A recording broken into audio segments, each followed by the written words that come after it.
प्रश्न संख्या 103।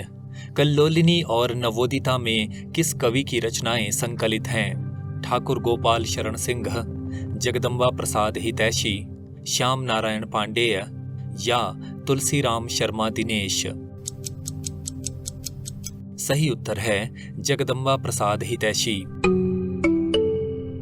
आचार्य शुक्ल ने अपने इतिहास में जगदम्बा प्रसाद हितैषी के संबंध में लिखा है, खड़ी बोली के कवित्तों और सवैयों में ये वही सरसता, वही भाव भंगी लाए हैं जो ब्रज भाषा के कवित्तों और सवैयों में पाई जाती है। इस बात में इनका स्थान निराला है। यदि खड़ी बोली की कविता आरंभ में ऐसी ही सजीवता के साथ चली होती जैसी इनकी रचनाओं में पाई जाती है तो उसे रूखी और नीरस कोई न कहता। रचनाओं का रंग रूप अनूठा और आकर्षक होने पर भी अजनबी नहीं है। शैली वही पुराने उस्तादों के कवित्त सवैयों की है जिनमें वाग्धारा अंतिम चरण पर जाकर चमक उठती है। हितैषी जी ने अनेक काव्योपयुक्त विषय लेकर फुटकल छोटी छोटी रचनाएं की हैं जो कल्लोलिनी और नवोदिता में संग्रहित हैं। अन्योक्तियां इनकी बहुत मार्मिक हैं।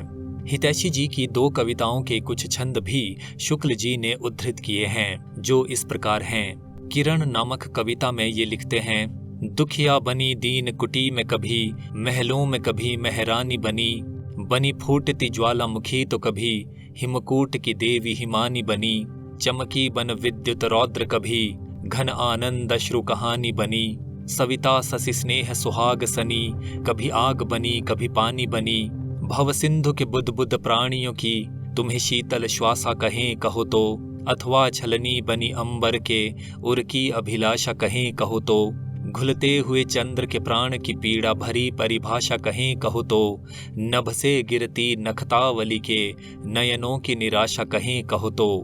इसी प्रकार परिचय नामक कविता में ये लिखते हैं, हूँ हितैषी सताया हुआ किसी का, हर तौर किसी का बिसारा हुआ, घर से किसी के हूँ निकाला हुआ, दर से किसी के दुत्कारा हुआ, नजरों से गिराया हुआ किसी का, दिल से किसी का हूँ उतारा हुआ, अजिहाल हमारा ही पूछते क्या, हूँ मुसीबत का एक मारा हुआ।